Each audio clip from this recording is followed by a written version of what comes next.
Okay, so let's finish this off. We're going to look at the last 3 paragraphs, and then we'll look at how this needs to be adjusted for printing.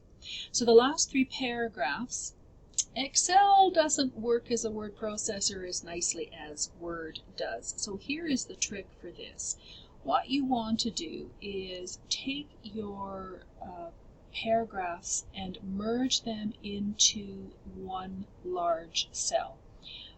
For each paragraph. You can do all these together in one very large merged cell, or you can do these individually. I'll do these individually.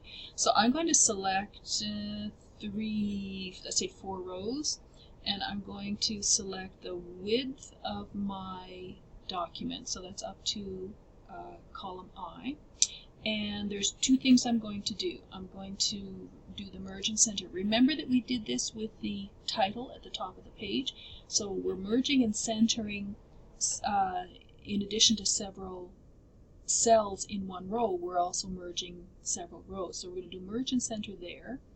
We need then to wrap text, otherwise the words will just continue running off after we get to after it gets past column I. So I'm going to choose wrap text.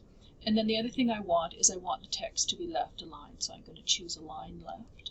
And so now I'm not going to type the whole thing, but I'll just start and you'll see what happens.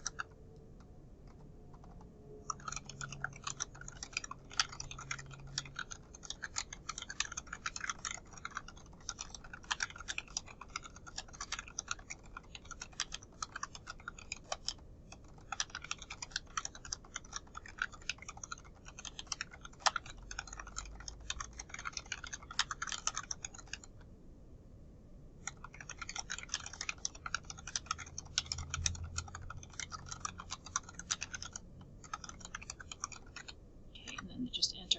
And so that gives me a nice little paragraph. So you can do the same for the next 2 paragraphs as well.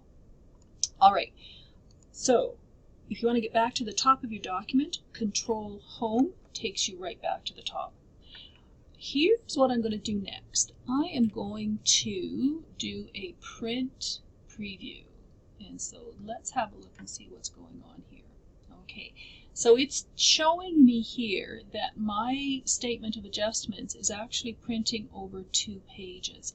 I want it to print on 1 page. You always in Excel need to do a print preview before you print because the information lays out differently than it does in Word. So if I go to no scaling, and if I choose to fit sheet on 1 page, that makes whatever minor adjustments have to be done so that the sheet will print on 1 page. And then I could just go ahead and print it that way. Okay, this is a nice short little video. This is just over 3 minutes. We are finished here. Don't forget to do the other 2 paragraphs and review the information on the marking guide for what it is that you need to do and hand in. Enjoy this. It's just an awesome little tool, and it's going to make your life that much easier when you're doing statements of adjustment.